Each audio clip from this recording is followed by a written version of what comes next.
Sorry, please. ഞാൻ വേണമെങ്കിൽ കെട്ടിപ്പിടിച്ചിട്ട് ഉമ്മ അയ്യോ, I'm so happy. The goosebumps ഒക്കെ വരികയാണ്. അത്ര എനിക്ക് സന്തോഷമായി. ബിക്കോസ് എനിക്ക് ഭയങ്കര ഇഷ്ടമാണ് ചാക്കോച്ചനെ. ഞാൻ കാണാൻ കാത്തിരുന്ന ഒരാളാണ്. അങ്ങനെ ഒരാളുടെ അടുത്ത് ഞാൻ സംസാരിക്കുമല്ലേ.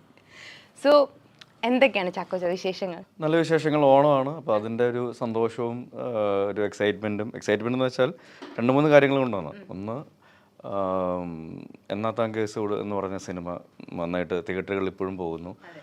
അതേ സമയത്ത് തന്നെ അത് തിയേറ്ററുകളിൽ ഓടുമ്പോൾ തന്നെ ഒറ്റ എന്ന എൻ്റെ ഒരു വലിയ സിനിമ, ഞാനും അഭിനയിച്ചിട്ടുള്ള ഒരു വലിയ സിനിമ, അരവിന്ദ് സ്വാമിയോടൊപ്പം അഭിനയിച്ചൊരു വലിയ സിനിമ തിയേറ്ററിലേക്ക് വരുന്നു. അപ്പോൾ അങ്ങനെ എല്ലാ രീതിയിലും സന്തോഷവും ചെറിയ ടെൻഷനും കാര്യങ്ങളും ഒക്കെയുള്ള ഒരു ഡിഫറെൻ്റ് ആയിട്ടുള്ളൊരു ഓണമാണ്. കാരണം എന്നെ സംബന്ധിച്ചിടത്തോളം ഇതുവരെ സംഭവിക്കാത്തൊരു ഓണമാണ് സംഭവിക്കാൻ പോകുന്നത്. അപ്പോൾ അത് ഏറ്റവും നല്ല രീതിയിൽ ആവട്ടെ എന്നുള്ളൊരു പ്രാർത്ഥനയുണ്ട്. ഓക്കെ, ഇപ്പോൾ ഫെലിനിയുടെ പടത്തിൽ ആദ്യത്തെ പടം തീവണ്ടിയിലാണ്. തീവണ്ടിയിൽ ടോവിനോനെ കൊണ്ട് നല്ലൊരു ലിപ് കിസ് ചെയ്യിപ്പിച്ചിട്ടുണ്ടായിരുന്നു. ഇപ്പോൾ ചാക്കോച്ചിൻ്റെ അടുത്ത് ഫെലിനി ഇങ്ങനെ പറഞ്ഞേ നമുക്ക് അത് ബീറ്റ് ചെയ്യണം എന്നെല്ലാം പറഞ്ഞു. ഇല്ലല്ല, അങ്ങനെയൊന്നുമില്ല. ഇതിൽ അങ്ങനെ ക്യാരക്ടറിന് സൂട്ടബിൾ ആയിട്ടുള്ള സംഭവങ്ങൾ മാത്രം നമ്മൾ ചെയ്തിട്ടുണ്ട്. അല്ലാതെ ആഗ്രഹത്തിന് പുറത്ത് ചെയ്യുന്ന കാര്യങ്ങളൊന്നുമില്ല. ക്യാരക്ടർ അത് ഡിമാൻഡ് ചെയ്യുന്നില്ല, അല്ലെങ്കിൽ ആ സിറ്റുവേഷൻ അത് ഡിമാൻഡ് ചെയ്യുന്നുണ്ടോ എന്നുള്ളത് നോക്കിയിട്ട് മാത്രമാണ് നമ്മൾ ചെയ്യുന്നത്. അപ്പോൾ അതിൽ അതിനെ ബീറ്റ് ചെയ്യുക, ഇതിനെ ബീറ്റ് ചെയ്യുക, that doesn't come up at all. Comedy ആയിട്ട് ചോദിച്ചതാണ്, സീരിയസ് ആയിട്ട് ചോദിച്ചത്? ഓ, ഞാൻ കോമഡി ആയിട്ടാണ് പറഞ്ഞത്. ആണല്ലേ? മുഖത്ത് സീരിയസ് ആയി പോയല്ലേ, താടിയും മീശ ഉള്ളതുകൊണ്ട് ഭയങ്കര സീരിയസ് ആയിട്ട് കോമഡി ആയിട്ടാണ് അത് പറഞ്ഞത്. ഓക്കെ, ഇതുവരെ ഞങ്ങൾ ചാക്കോച്ചനെ കണ്ടിട്ടില്ല ഇങ്ങനത്തെ ഹെയർ സ്റ്റൈലിലൊക്കെ. അപ്പൊ ഇങ്ങനെ ആയിരിക്കാം കിച്ചുവിന്റെ ഒരു സ്റ്റൈൽ എന്നൊക്കെ ഉള്ളത് ചാക്കോച്ചനാണ് ഫിക്സ് ചെയ്തത്, അതെയോ ഇവര് തന്നെ സജസ്റ്റ് ചെയ്തിട്ടുണ്ടായിരുന്നു? ഒരു ടീം ഡിസിഷൻ ആയിരുന്നു. ഇപ്പം റോണക്സ് ആണ് ഇതിന്റെ മേക്കപ്പും കാര്യങ്ങളൊക്കെ. അപ്പോൾ റോണക്സ് എൻ്റെ ഒരുപാട് സിനിമകൾ ചെയ്തിട്ടുണ്ട്, എൻ്റെ ഒരുപാട് മേക്ക് ഓവറുകൾ ചെയ്തിട്ടുള്ള സിനിമകളിൽ അദ്ദേഹം മേക്കപ്പ് മാനായിട്ടുണ്ട്. അപ്പോൾ എൻ്റെ പ്രശ്നങ്ങൾ മൊത്തം ഏകദേശം കുറേയൊക്കെ പുള്ളിക്ക് അറിയാം. എന്താണ് ചാക്കോച്ചന്റെ പ്രശ്നം? അയ്യോ, അത് നിങ്ങൾക്ക് പറയാൻ പറ്റില്ല, അത് പബ്ലിക്. അപ്പോൾ കൂടുതൽ നമ്മളൊരു മേക്ക് ഓവർ നടത്തുമ്പോൾ അത് ആൾക്ക് ചേരുമോ ഇല്ലയോ എന്നുള്ളൊരു സംഭവമാണ്. എല്ലാവർക്കും ഒരേപോലെ ചേരണമെന്നില്ല. പണ്ട് അപ്പിയറൻസ് ചേഞ്ചുകൾ എനിക്ക് തീരെ ചേരാത്തൊരു കാലം ഉണ്ടായിരുന്നു ശരിക്കും പറഞ്ഞു. അപ്പോൾ അതിൽ നിന്ന് മാറി നമ്മൾ മേക്ക് ഓവറുകളിലേക്ക് വരുമ്പോൾ അത് ഏത് രീതിയിൽ നമുക്ക് ആപ്റ്റാണ്, ഇതാണോ കറക്റ്റ് അതോ മറ്റേതാണോ കുറച്ചുകൂടെ കറക്റ്റ് എന്നുള്ളത് നമുക്ക് ചൂസ് ചെയ്ത് നമ്മളെ ഹെൽപ്പ് ഔട്ട് ചെയ്യാനായിട്ട് റോണക്സിൻ്റെ വലിയ ഒരു ഹാൻഡുണ്ട്. അപ്പോൾ അങ്ങനെ എല്ലാവരുടെയും കൂടെ ഉള്ളൊരു കൂട്ടായ്മയാണ് അതിൽ ആ മേക്ക് ഓവറിലും ആ ഒരു അപ്പിയറൻസിലും ഗെറ്റപ്പിലൊക്കെ വന്നിട്ടുള്ളത്. ചാക്കോച്ച, ഞാൻ ക്വസ്റ്റ്യൻ ചോദിക്കട്ടെ, എന്നെ ഓടിക്കരുത്. ഈ ഭീമന്റെ വഴിയിലൊരു ലിപ് ലോക്ക് ഉണ്ടായി, അത് കഴിഞ്ഞിട്ട് പ്രിയ എടുത്ത് പറയണല്ലോ പ്രിയ ഇങ്ങനൊരു സിനിമ വരുന്നുണ്ട്, ചാക്കോച്ച എങ്ങനെയായിരിക്കും പ്രസന്റ് ചെയ്യുന്നത്?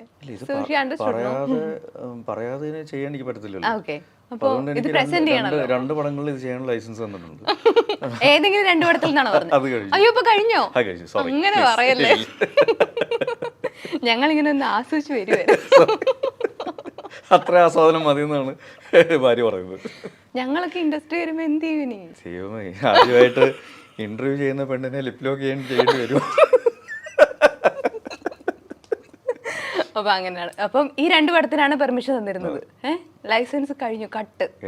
ഓക്കെ, അരവിന്ദ് സ്വാമിയുടെ ഒപ്പം ചാക്കോച്ചൻ അഭിനയിക്കുകയാണ്. അപ്പം ചാക്കോച്ചന്റെ എങ്ങേജിൽ തന്നെ അല്ലേ അരവിന്ദ് സ്വാമി എന്ന് പറയുന്നത് അന്നത്തെ ചോക്ലേറ്റ് ബോയ് ആണ്. അന്ന് നമ്മൾ ഈ ഒരു പേരിട്ട് വിളിച്ചിരുന്ന ഒരാളാണ്. അപ്പോൾ അരവിന്ദ് സ്വാമിയുടെ ഒപ്പം ഒരു സിനിമ എന്ന് പറയുമ്പോൾ എത്രമാത്രം എക്സൈറ്റിംഗ് ആയിരുന്നു ആ അഭിനയിക്കാനൊക്കെ ഒരു വിളി വന്ന സമയത്ത്? I was also fascinated. ഒരു ഫാൻ ബോയ് മൊമെന്റ് തന്നെയാണ് പുള്ളിയോട് ഇപ്പോൾ അഭിനയിക്കുമ്പോൾ. സോക്കോൾ ഞാനും ഒരു റൊമാൻറ്റിക് ഹീറോ എന്നുള്ള ലേബിലായിരുന്നു അറിയപ്പെട്ടിരുന്നത്. പക്ഷേ ഒരു തിരിച്ചുവരവിൻ്റെ ഒരു സമയത്ത് നോക്കുകയാണെങ്കിൽ അദ്ദേഹം ഒരു ഗ്യാപ്പിന് ശേഷം തിരിച്ചു വരുമ്പോൾ ആ ഒരു ഇമേജ് ഭയങ്കരമായിട്ട് ബ്രേക്ക് ചെയ്തിട്ടാണ് പുള്ളി വന്നത്. തനിയൊരുവൻ എന്നുള്ള സിനിമയിലെ ക്യാരക്ടർ, അല്ലെങ്കിൽ ഭോഗൻ എന്നുള്ള സിനിമയിലെ ക്യാരക്ടറൊക്കെ നോക്കുകയാണെങ്കിൽ നമുക്ക് മനസ്സിലാക്കാൻ സാധിക്കും. അപ്പോൾ അങ്ങനെ ഒരു വലിയൊരു ഇമേജ് ബ്രേക്കിംഗ് അല്ലെങ്കിൽ ഇമേജ് മേക്ക് ഓവറിലൂടെയാണ് പുള്ളി തിരിച്ചു വരികയും ഇപ്പോഴും ആൾക്കാരുടെ മനസ്സിൽ ഏറ്റവും ഇഷ്ടപ്പെടുന്ന ഒരു ആക്ടർ എന്നുള്ള രീതിയിൽ ആ പൊസിഷൻ മെയിൻറ്റെയിൻ ചെയ്യുകയും ചെയ്യുന്നത്.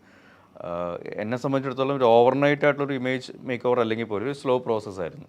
അപ്പോൾ ആ രീതിയിൽ നോക്കുകയാണെങ്കിൽ സോക്കോൾ മുമ്പ് റൊമാൻറ്റിക് ഹീറോസ് അറിയപ്പെട്ടിരുന്ന 2 പേര് ഇപ്പോൾ അവർ ഒന്നിക്കുമ്പോൾ റൊമാൻറ്റിക് ഫിലിം അല്ല വരുന്നത് ശരിക്കും പറഞ്ഞാൽ. റൊമാൻസ് ഉണ്ട്, ഓക്കെ, കിച്ചുവിൻ്റെ ഭാഗത്ത് നോക്കുകയാണെങ്കിൽ റൊമാൻസും കാര്യങ്ങളൊക്കെ ഉണ്ട്. ബട്ട് അൾട്ടിമേറ്റ്ലി ഇത് ഒരു ഗാങ്സ്റ്റർ കാര്യങ്ങളൊക്കെ. എൻ്റെ കുറച്ചുകൂടെ ഈ പറഞ്ഞ പോലെ ഒരു റൊമാൻസിൻ്റെ കാര്യങ്ങളൊക്കെ ഉള്ള ഒരു ഫേസ് ഉണ്ട്. പക്ഷേ എനിക്കൊന്ന് അരവിന്ദ് സ്വാമിയുടെ ക്യാരക്ടർ നോക്കുകയാണെങ്കിൽ അതിൽ എല്ലാ രീതിയിലും മാറ്റമുള്ള മലയാളത്തിൽ അദ്ദേഹത്തിന് ഇതുവരെ കാണാത്ത ഒരു ക്യാരക്ടറൈസേഷൻ ആയിരിക്കും ഇതിൽ ഡേവിഡ് എന്ന് പറയുന്നത് അദ്ദേഹത്തിൻ്റെ കഥാപാത്രം. ഇപ്പം രണ്ടുപേരുടെയും കരിയർ നോക്കുകയാണെങ്കിൽ കുറച്ച് സിമിലാരിറ്റീസ് ഉണ്ട്. രണ്ടുപേരും ചോക്ലേറ്റ് ഹീറോസ് ആയിട്ട് അറിയപ്പെട്ടിരുന്ന ആൾക്കാരാണ്. ഇടയ്ക്കൊരു ബ്രേക്ക് എടുത്തു, പിന്നെ അതിനുശേഷം ഫാമിലി മൂവീസ് ഒക്കെ വന്നു, പിന്നെ വില്ലൻ ക്യാരക്ടേഴ്സ് ഒക്കെ ചെയ്യുന്നുണ്ട്. ഇപ്പം ഈ ട്രെയിലേഴ്സ് ഒക്കെ കാണുന്ന സമയത്ത് രണ്ടുപേരും ഭയങ്കര മച്ച അണ്ണാന്നൊക്കെ വിളിച്ചിട്ടാണ് ബന്ധങ്ങളൊക്കെ. അതുപോലെ ആയിരുന്നു after shooting also? After shooting അല്ല, before shooting, during shooting, after shooting എല്ലാം ഈ പറയുന്ന അദ്ദേഹത്തിൻ്റെ ഭാഗത്തു നിന്ന് നമുക്ക് കിട്ടുന്ന ഒരു വൈബുണ്ട്. അത് വളരെ പോസിറ്റീവ് വൈബാണ്. അത് ഫസ്റ്റ് ഓഫ് ഓൾ ഈ ഒരു ഓറ ബ്രേക്കിംഗ് പരിപാടിയുണ്ട്. അത് മാറിക്കഴിയുമ്പോൾ തന്നെ നമ്മൾ കൂളാവും. അതിൽ വേറൊരു പ്രധാന കാര്യം ഇതിൽ പ്ലേ ചെയ്തിട്ടുള്ളത്, ഓക്കെ, നമ്മുടെ ഒരു ഫിലിം ഹിസ്റ്ററി നോക്കുകയാണെങ്കിൽ ഈ പറയുന്ന ഒരു സിമിലാരിറ്റിയും കാര്യങ്ങളൊക്കെ കാണാമെങ്കിൽ പോലും അതിനപ്പുറം ഫുഡ് ഫാക്ടർ എന്നൊരു സംഭവമുണ്ട്. രണ്ടുപേരും നല്ല കിടിലൻ ഫുഡീസാണ്. പുള്ളിയുടെ കാര്യത്തിലുള്ള വേറെ പ്ലസ് എന്താണെന്ന് വെച്ചാൽ പുള്ളി നന്നായിട്ട് കുക്ക് ചെയ്യുകയും ചെയ്യുന്ന ആളാണ്. ഒരു ഉഗ്രൻ ഷെഫാണ് അത്.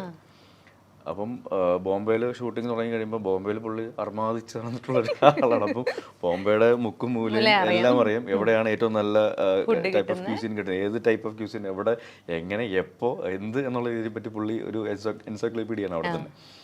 അപ്പോൾ അത് എക്സ്പ്ലോർ ചെയ്യാൻ വേണ്ടിയിട്ട് ഞങ്ങൾ ഒരുമിച്ച് പോകാറ്. കാരണം ഒരു ദിവസം മഴയും കാര്യങ്ങളൊക്കെ ഉണ്ടായിരുന്നുകൊണ്ട് ഞങ്ങൾക്ക് അന്ന് പിറ്റേ ദിവസം ഷൂട്ടിങ് കാര്യങ്ങളൊന്നും ഇല്ലായിരുന്നു. അപ്പോൾ ഞാൻ രാവിലെ ഇറങ്ങി, ഈ പറഞ്ഞ പോലെ ഞാൻ ഫുഡ് അന്വേഷിച്ച് പോകുന്ന ഒരാളാണ്.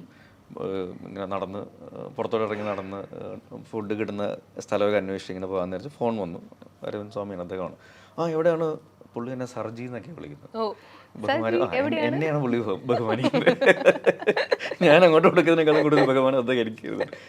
സർജി എங்கே ഇറക്കെ വേറെ അയ്യോ ഇതൊക്കെ ചോദിച്ചു. അപ്പോൾ ഞാൻ ഇങ്ങനെ ഫുഡ് അടിക്കാൻ വേണ്ടി ജസ്റ്റ് ഒന്ന് പുറത്തോട്ട് ഇറങ്ങി